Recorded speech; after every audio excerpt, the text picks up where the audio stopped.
So, what's it like to start a nonprofit in midlife? Well, my guest today is going to get into it, talking about why it is that she decided that taking children beyond the front porch would make a significant impact on their life.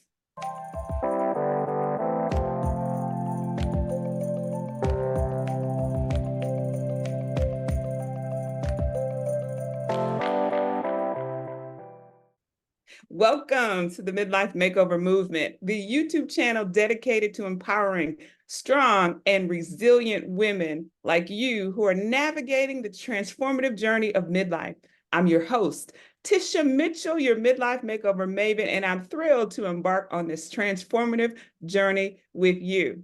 Our guest today is Miss Cassia Polk, who decided in midlife that she would make an impact on her community through educational field trips with her nonprofit, Beyond the Front Porch. She has got a remarkable and amazing story that we're going to get into today. So, Cassia, welcome to the Midlife Makeover Movement YouTube channel. Thank you for having me. You're Thank you welcome. for the You're welcome. opportunity to tell this story. So I do appreciate you even reaching out to me to have this conversation. Awesome. Well, tell us a little bit about yourself, Miss Cassia. Well, just a little bit about myself right now, currently in life. I am the mother of 3 adults. So I love this adult space.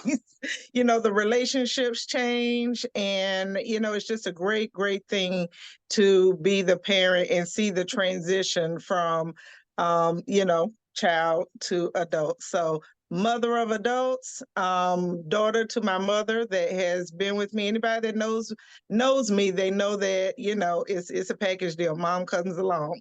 So my mom is with me, and I've been in financial services for 30 years or over 30 years. And I also have my baby Beyond the Front Porch, who is going to be 12 years old this year. Yeah. Yeah, she's going to be 12 years old this year. So that's a great place in life to be right now. That is awesome. So it's interesting that you brought this up. So you are like right in the middle of the audience that we serve. So you are an empty nester who's also a caregiver, who's also in midlife, who's also a corporate executive, who's also running a nonprofit. We're going to talk about how do you do all that? It's probably exhausting just hearing about it, right? So it's really, really funny because I just heard this term lately. You have conversations with a lot of different people, and people bring certain things that you pick out, and you're like, I really like that. That sounds like me. So having a conversation with a young lady, and she mentioned to me, spinning the plates. How many plates are you spinning? And I thought that really captures what we are, what we do, and how we go through just spinning the plates of all of these different areas, all of these different functions that we have in life, and we make it work, right? We have no choice but to make it work. Failing is not an option, even though it feels that way sometimes.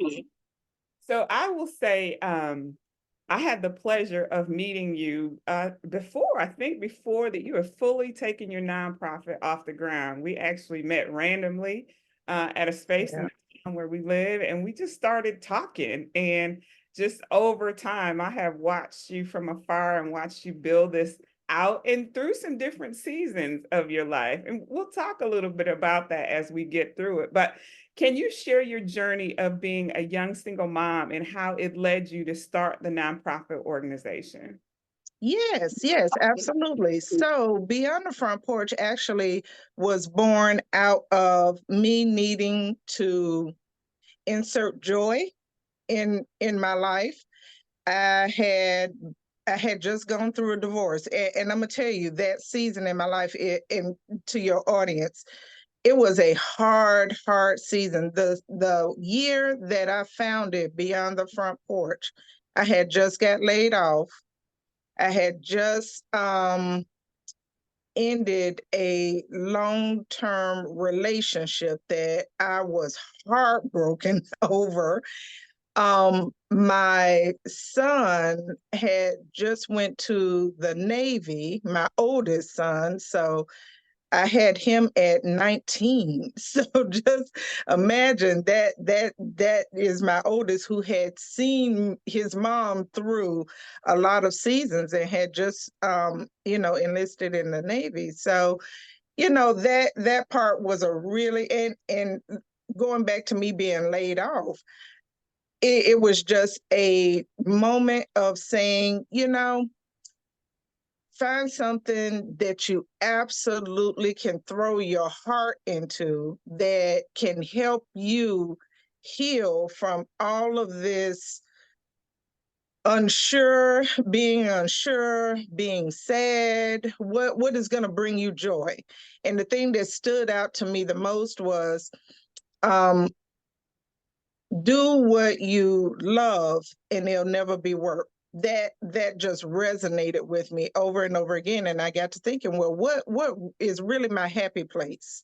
What is really my happy place? What really makes me enjoy life? And it was spending that time with my kids, going and exploring. So Beyond the Front Porch is actually what I used to do with my children when they were growing up. We would have one day a month that we would pick a different place and we would go and explore for the day.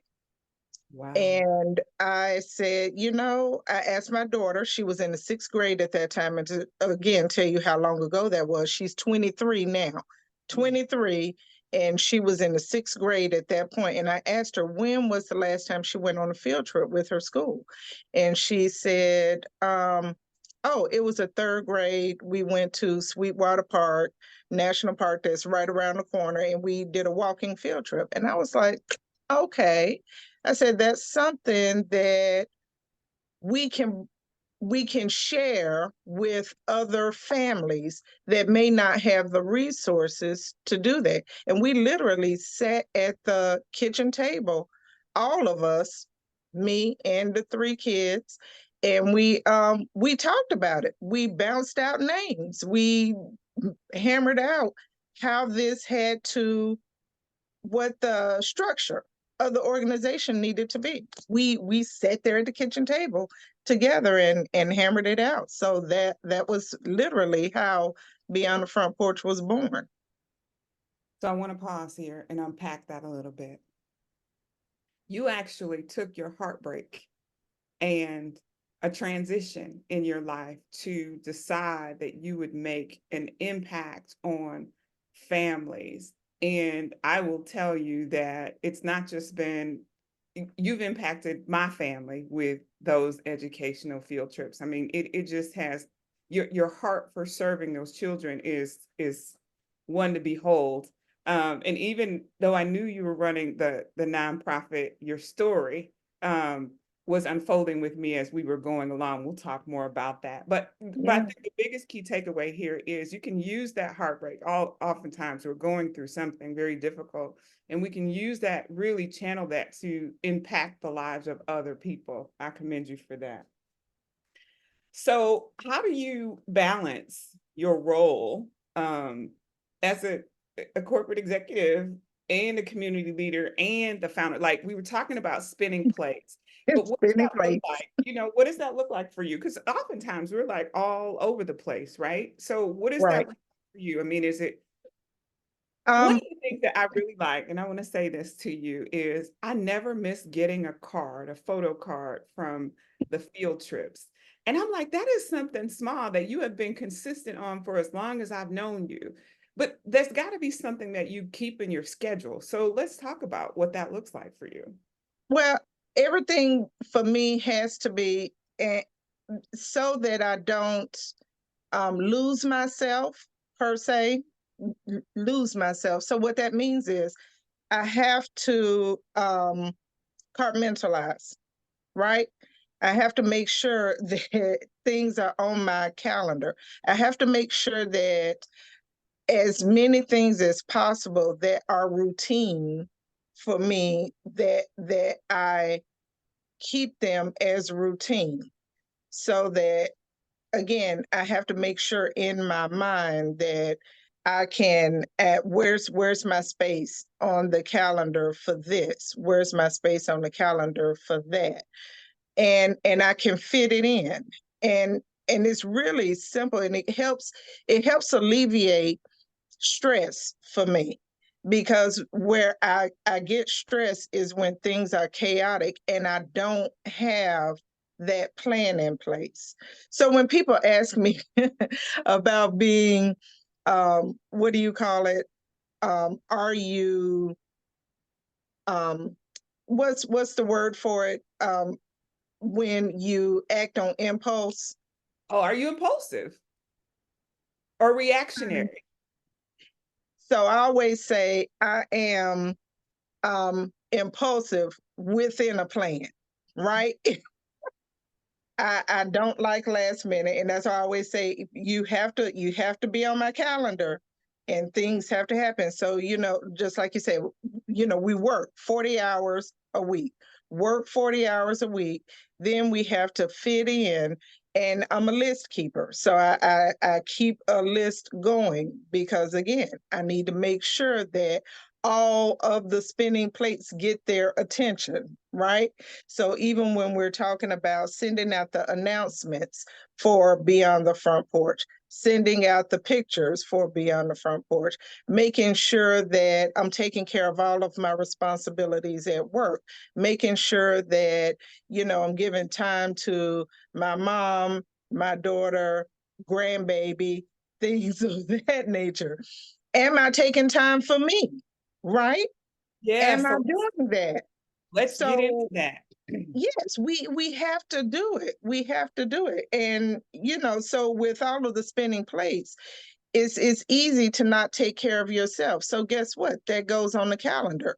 I'm gonna have that time for me. When this week can I enjoy a concert? When this week can I, enjoy a good meal out? So I'm still gonna have me within that plan also. Have you always been good at that, or is that something you've learned over time? I think in my professional life, in financial services, that helped me develop those skills. And I always credit, so with one at one time, because I've always worked for a traditional banking system. And at one point, after I worked hard to get my securities license, because I am, Series 7 licensed. So did that, I decided to go work for Edward Jones, which that's all they did was investments. So one of the things that I credit Edward Jones with is they have a system of door knocking, right?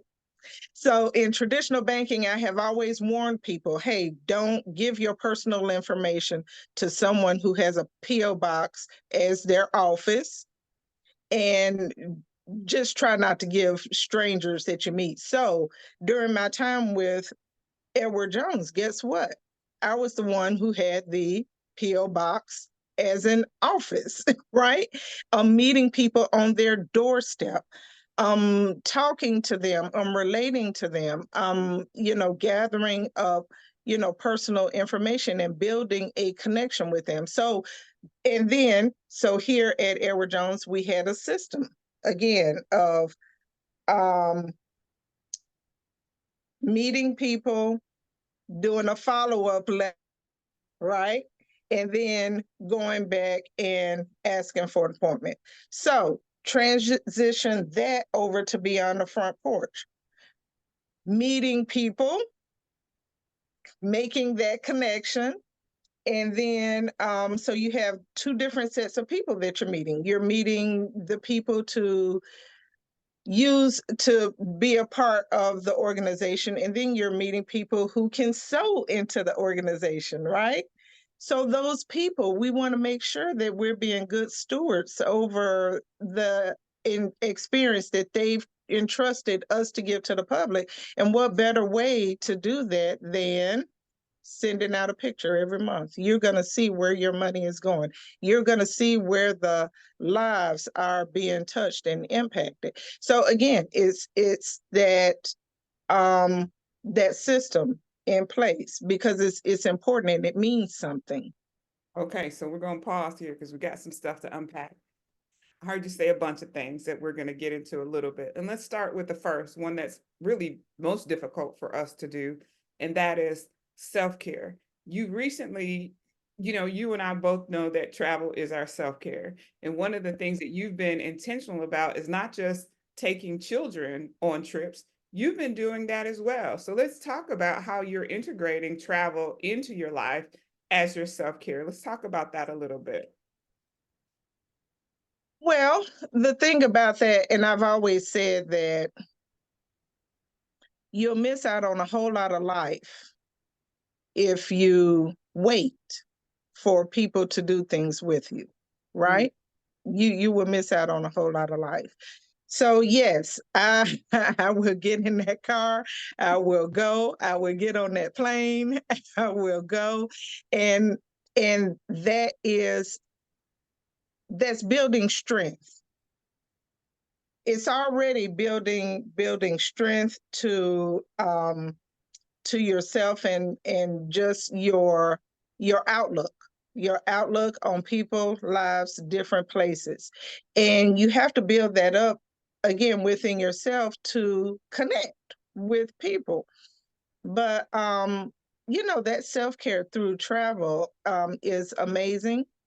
And if you have people to do that with it, you have a desire, fine. If you don't, that's fine also. But for me, it's just been a place in my life that just has helped me grow and help me be more confident within myself.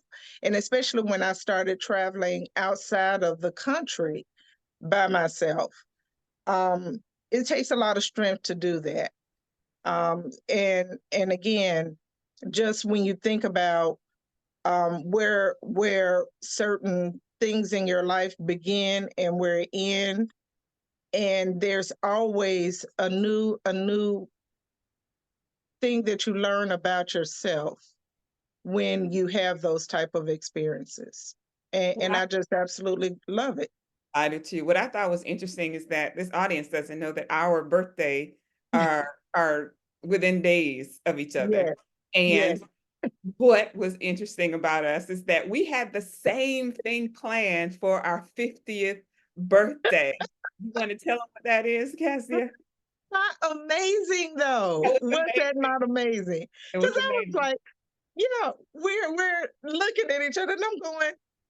I said, don't tell me that you're doing the same thing I plan on doing. That was So, amazing. so So for the that was, audience, go ahead. Go ahead. yes, the underwater photo session. Yeah, The we underwater, both traveled within a week of each other to yes, Mexico. Now, yes. we live in the same town, y'all. Okay, so let's start with that. We went to the same place for our Mhm. 50th birthday, didn't know anything about it. Went to the same photographer, didn't know about that. And we got underwater photos done for our 50th Yes, birthday. yes. And I said, I'll wait. I ain't gonna post about it till she gets back. I'm gonna be real quiet about it. And we had even said a couple years ago that we were gonna do a podcast and we were gonna go on Oh, YouTube and talk about our experience. And we never did. So for me, that trip was solo. I'm not sure, was it solo for you? yeah, yeah. It was Okay. solo for me. So It we was both solo. took a solo trip to Mexico by ourselves Yes, for our 50th birthday to the same place. That was amazing. And so to your point about growth, for me, absolutely. I grew 10 feet tall. One, because 50 was, it's a milestone, right? And I felt some Mhm. kind of way about doing it by myself. But I knew that if I didn't do it by myself, it wasn't going to get done. So the gift was Yeah. not just the photos, it was that for me, and you can speak to this, it was planning to celebrate me, being by myself, doing something I'd never done before, being totally terrified to do it because I'm not a great swimmer. But bigger than that, just celebrating or really And I don't know if you know this, but me following your travels really gave me a lot of courage, right? To say if she can do it, I can do it. And I'm sure that Girl, it's probably happening with other people as well. What was your experience? yeah, yeah. We have to celebrate the photographer, number one. We have to celebrate him because just like you, I'm not a big swimmer. So when people ask me, and especially with me being an avid kayaker, so I love kayaking, and people say, I don't swim well. And I'm like, I don't swim.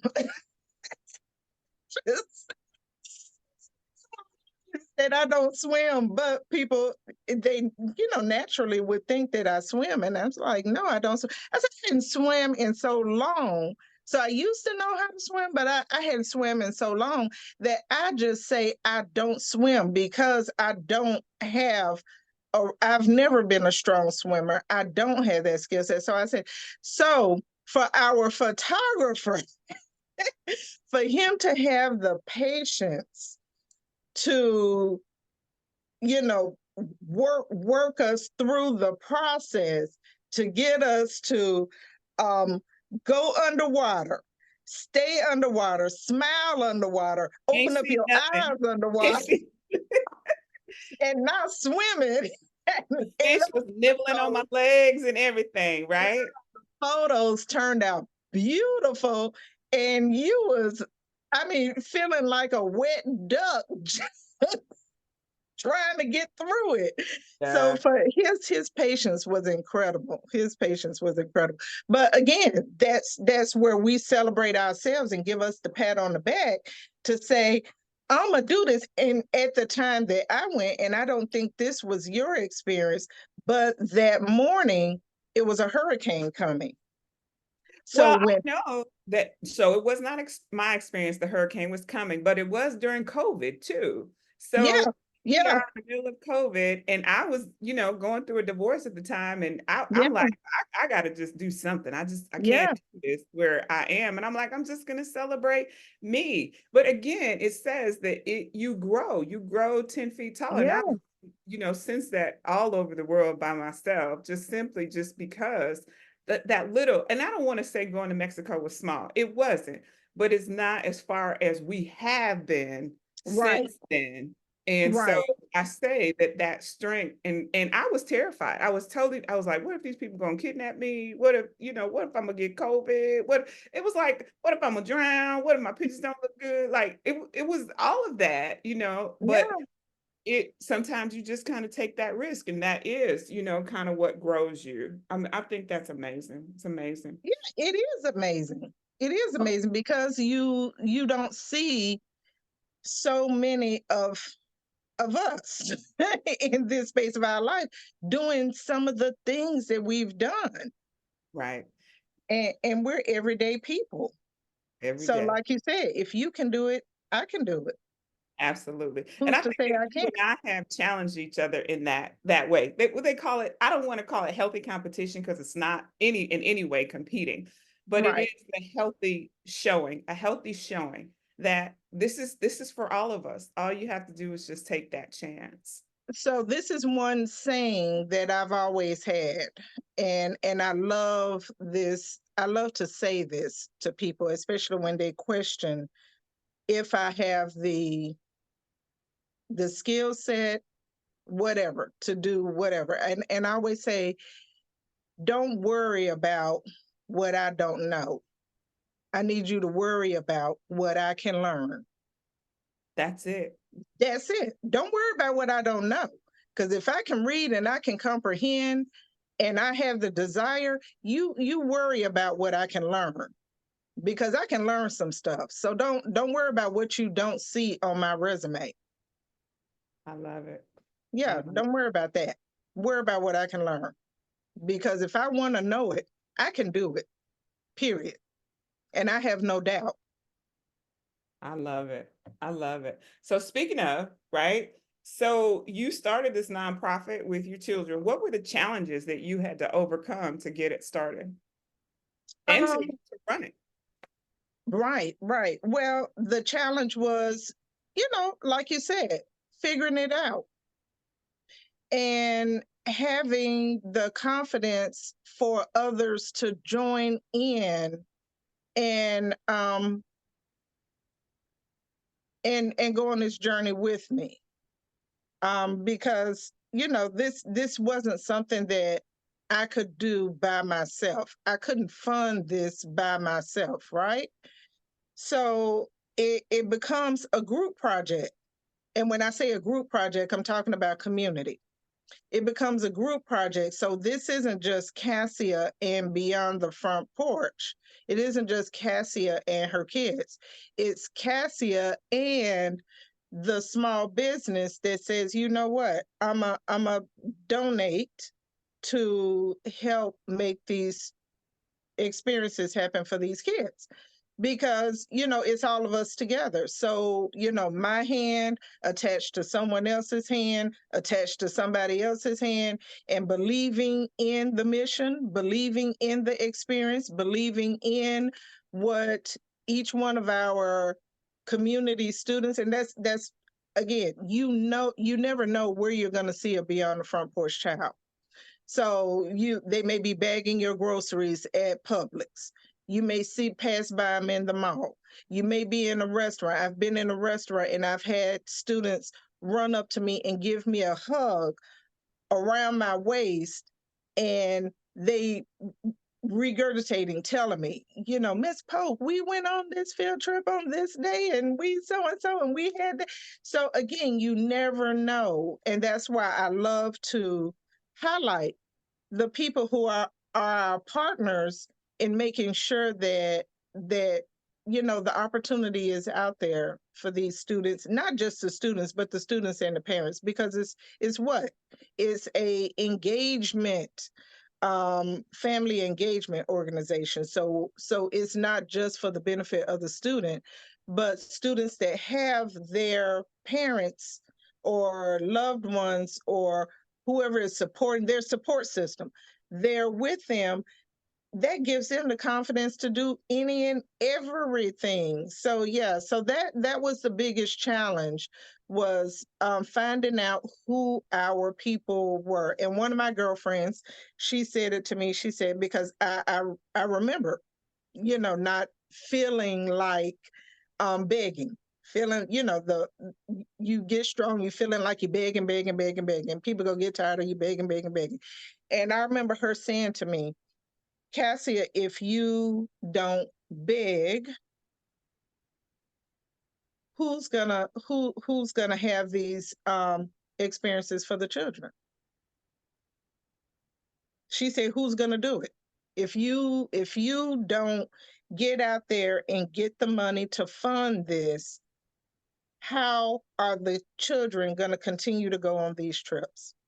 So whenever I started feeling down, or I feel like I've gotten so many rejections, I just don't feel like getting another rejection, I remember what she said. Go the no, let me hurry up and get my no so I can get to my yes. Okay? Because you don't know how many no's I got to go through to get to that yes. So get the no, take the no, and the more no's that you get, that's going to be the closest that you're going to get to that yes. So keep doing it and take your feelings out of it. I love it when you get to a point where you're like, it's not about me. It is Right. about, I believe in what it is that I'm doing for these children. And Yeah. you and I both have had this conversation about how small field trips, and I don't want to call them small, but how field trips really changed my life. And you said the same with your children. Your son's in the Yeah. Navy, he's all over the world now. So, Yeah. having, and I love the name of it, Beyond the Front Porch, right? Because there's such a large world. I remember when I was in Atlanta, I think we talked about this the first time, and I would hear people say, we're Metro Atlanta, right? We're about maybe 30 minutes from downtown, maybe 25. And I would hear people say, that's all the way in Atlanta. It's all the way in Atlanta. I'm like, Yes. 20 minutes is all the way in Atlanta. And you think, Right down the street. you think, wow, and even just sometimes when I'm just driving through the city, because, we're in suburban life, right? And just driving through the city at night, I'm like, wow, this is a pretty remarkable place. So can you imagine someone who's lived in this small, growing up, people have never left their block. They've never left their town. They Yeah. go to church and they go to school, and that's it, right? in this world, to be able to get somebody just to, some people never even on a bus like that before. They've never, for me, I'm in my 50s. I went with the group tubing. I never been tubing before. I mean, come on, it's an hour away. It makes absolutely no sense. But that was one of the best trips that I had gone, and I can even imagine for children who maybe have thought they were afraid of the water, or thought it was going to be some crazy event. I mean, it opens your eyes to so much. And you know what? Just to piggyback on a couple of things that you said there. So for that tubing trip, every tubing trip, I have at least one, student parent that says, I absolutely hated that.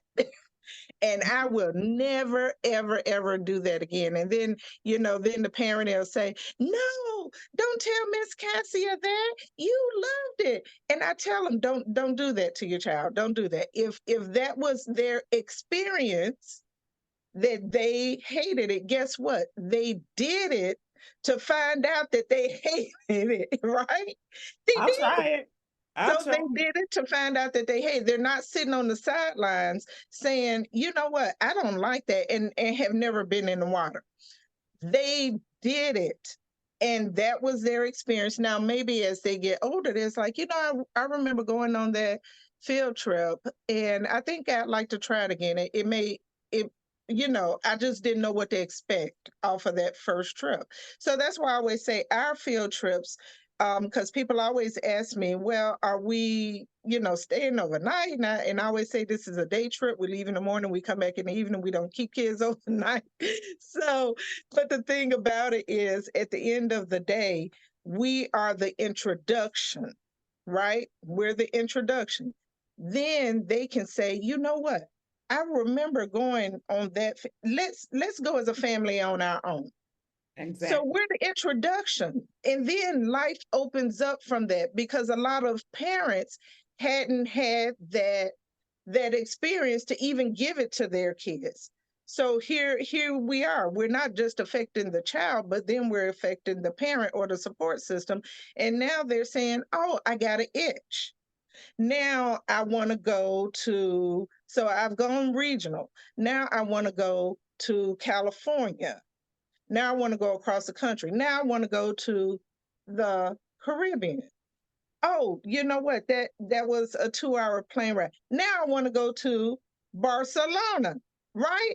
So this is something that can mushroom in just affecting your way of thinking. Don't you remember what do you call it, um that experiment that the I want to say either it was a rat experiment, or it was a horse experiment, or a meme. I know I saw the horse meme that they didn't even have the horse tied up to anything, but just because he had that rein on him, and he was standing right there where they tie the horses up, he didn't go anywhere. He just stayed right there because that was expected of him, right?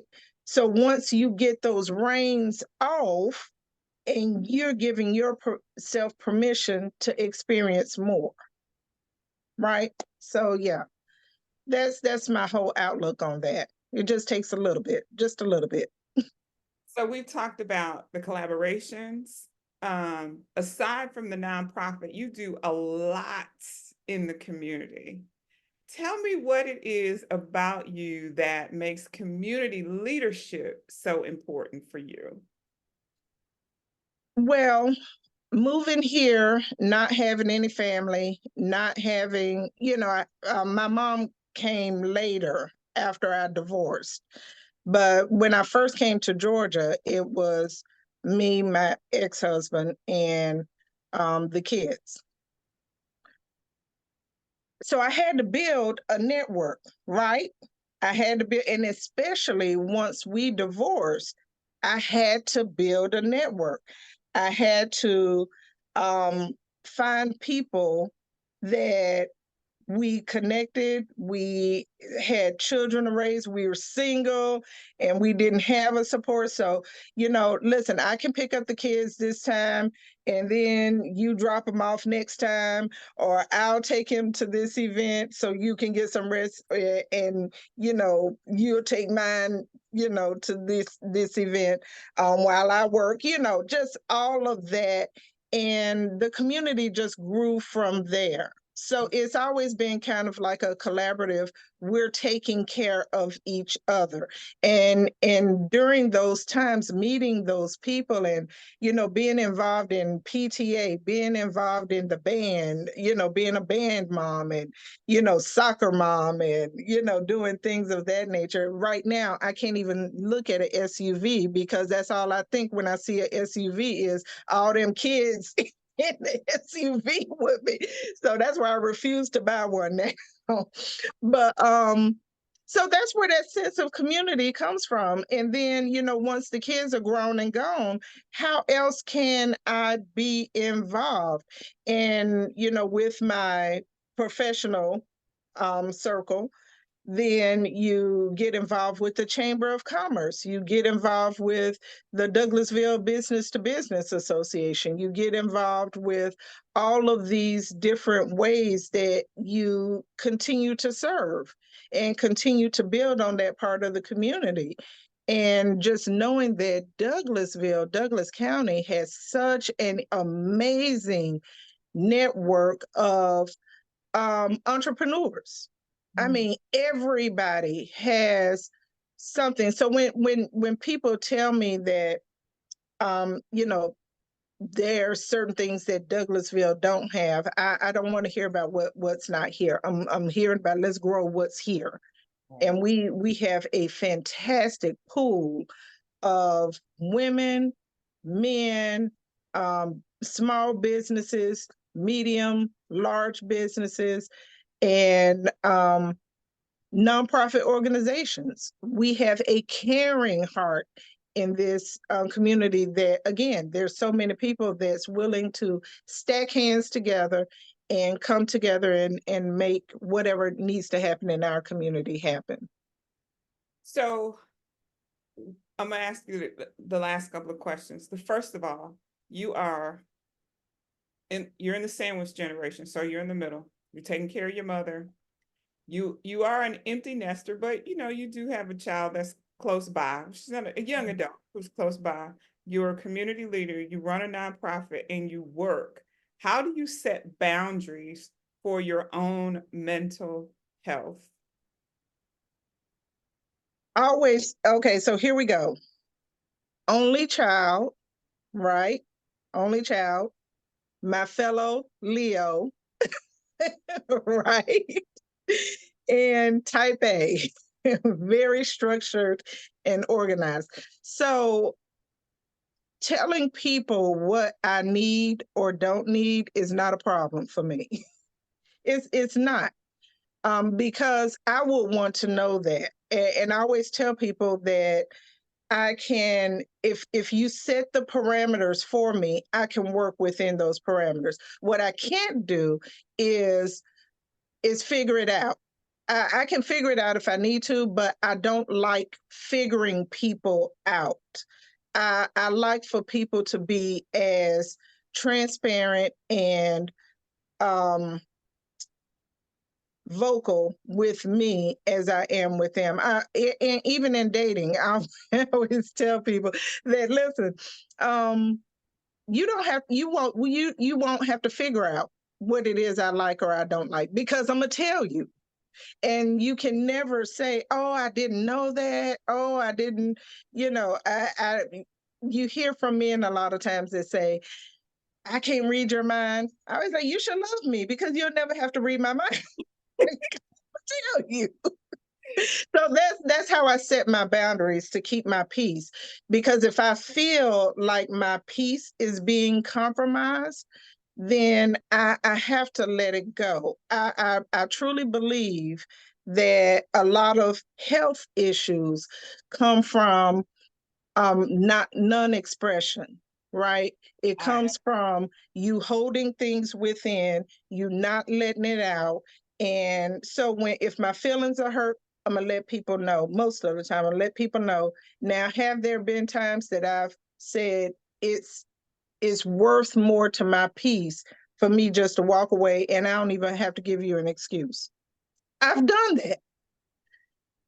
Has that So I don't like doing that just because I haven't expressed to the other person what they did. But sometimes when we're in mid-50s, getting there anyway.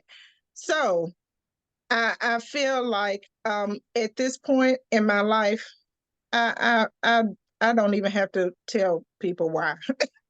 Just so has that always been how you were, or did that grow no, over time? Okay, so no, when did that no. start? When did that really start? Um, I can't pinpoint when it really started. I know relationships, as far as personal relationships, that can take a lot out of you. And I went through a very, very heartbreaking for a long time, just the whole back and forth, back and forth. And I believe that my confidence grew out of that because I felt like in that particular relationship, I kept trying to make something happen that wasn't going to happen.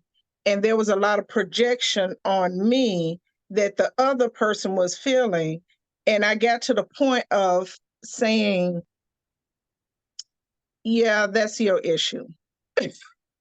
I'm So not going to take ownership of that. And I think that's when I found my voice in that relationship because I felt I kept questioning myself and asking, well, why am I not good enough? Mm. Why am I not good enough? Why I was until I figured out it wasn't me. Once I figured out it wasn't me, it was just like, Cassia, come on. You are awesome. You know that whole self talk. You are awesome. You just have so much to give. And if these people don't want to be a part of that experience in life with you, you got to let it go because my peace of mind is paramount. Yeah. That that is critical. And I think a lot of times we get to the end of a relationship and we think, it takes a moment to heal once you've been Oh, going back and forth and you're wondering, right. you're trying to convince somebody and you're trying to do backflips for them to see you and to love you and to get you. And finally when you're able to say, okay, I give, I let go. I shouldn't have to work this hard for the Yeah. relationship. Let me work that hard on me. And Right. to hear you say you grew from that is important because a lot of times it takes us a minute to get on the other side of that. So I can appreciate your transparency there. So I got one final question. One final question. What message or advice would you share with our listeners who may be inspired to take action and create positive change in their community? Find what you're passionate about. Find what you're passionate about and lend a hand to that.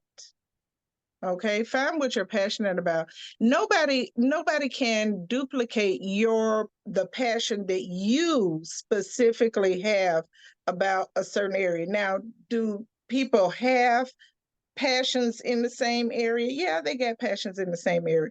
But when it's something that you feel that strongly about, when you talk about it, when you think about it, when it makes you smile, when it makes you talk passionately about it.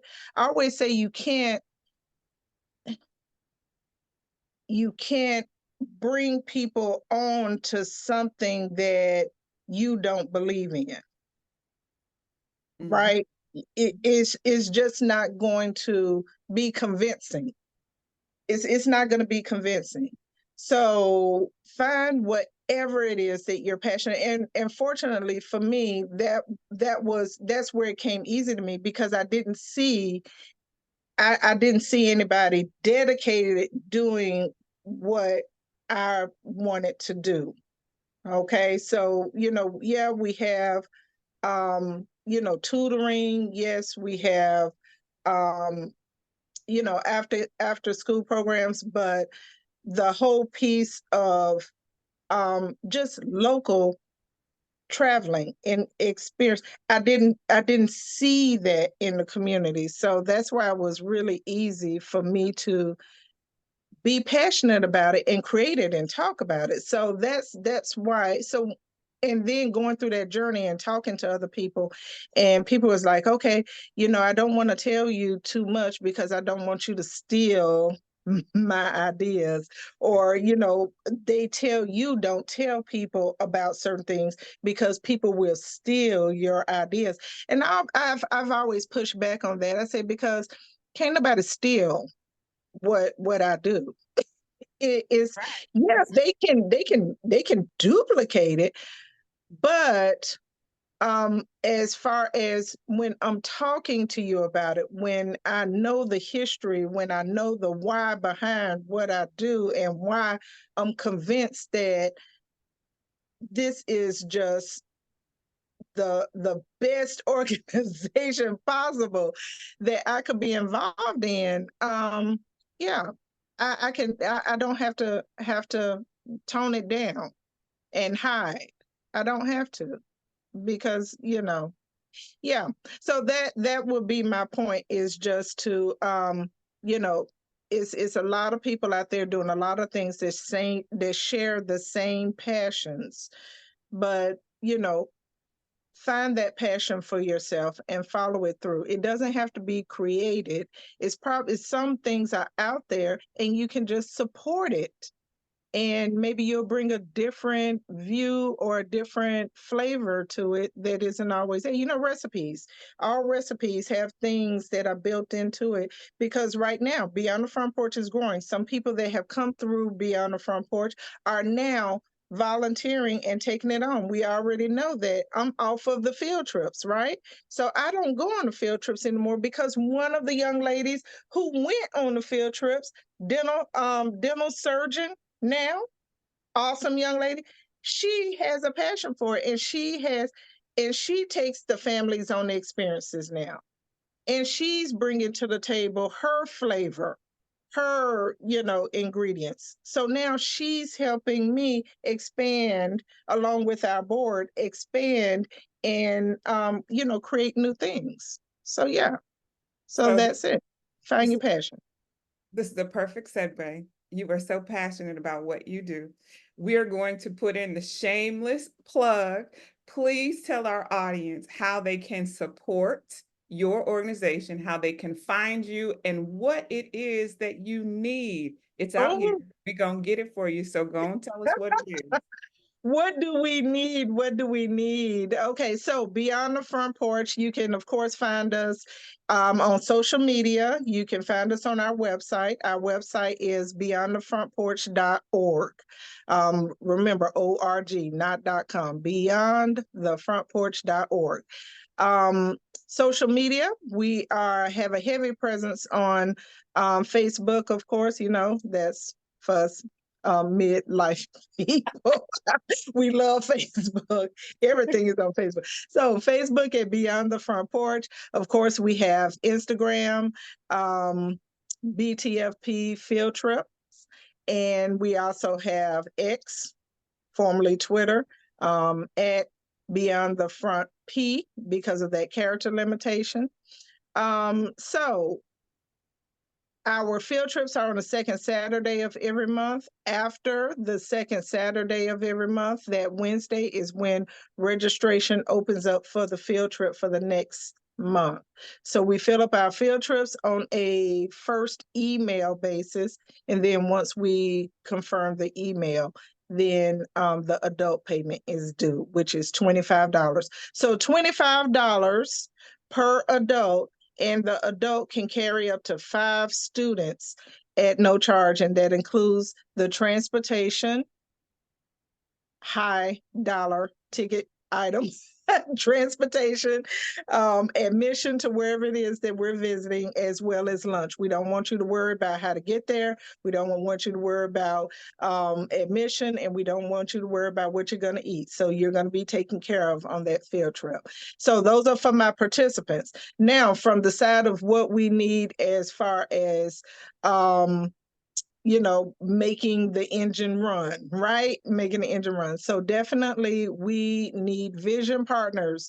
So our vision partners are those individuals that contribute to the organization monthly givers, right? Those are our vision partners. Those are the backbones of Beyond the Front Porch. We ask for individual donors, at least minimum $25, and for our business monthly donors, minimum $50. So of course, the more you can give, the better, but those are the minimums that we're asking for with that. And then we also ask for sponsors for each field trip. So we may have a ultimate field trip sponsor, which is $2,500. And then we have a transportation sponsorship of $1,500. And again, after COVID, everything went up because our transportation sponsorship used to be $1,000, and yeah, things have gone up so much since then. And people have even asked, Cassie, why don't you just put them on school buses instead of taking motor coaches? And I'm like, listen, these kids deserve the best. We will not do school buses. They ride school buses to school every day. We want them to have that experience, letting them know they are valued, they are valuable, and we will have them on a full motor coach with bathrooms and monitors. So when we take our longer trips, that they can watch a movie along the way. And I've had plenty of students write to tell me that the highlight of the trip was the motor coach. They love being on those buses. So, and of course, we have our lunch sponsorship of $500. So that is what we're looking for. We have about, typically at the end of the year, I try to have all of our sponsorships for the remaining of the year. For the next year coming up, this year we are still looking for about 3 full field trip sponsorships. So just know that we're still looking for 3, and hopefully that will happen. Awesome. We will actually put all the links to where to find you here when we post the video. I just want to say thank you, thank you for taking your time to share your story. Bigger than that, thank you for all you do in our community, and really thank you just for being you. You are an amazing, wonderful, incredible woman, and I know that our watchers will be impressed by your story. And I hope that this video allows someone to just take the next step, to help the community. And I hope that the message here is to take your pain and channel it into something beautiful for someone else. Again, Right. thank you, Miss Cassia Polk. And thank you to Beyond the Front Porch. And we're looking forward to talking with you again soon. My name is Tisha Mitchell, your Midlife Makeover Maven.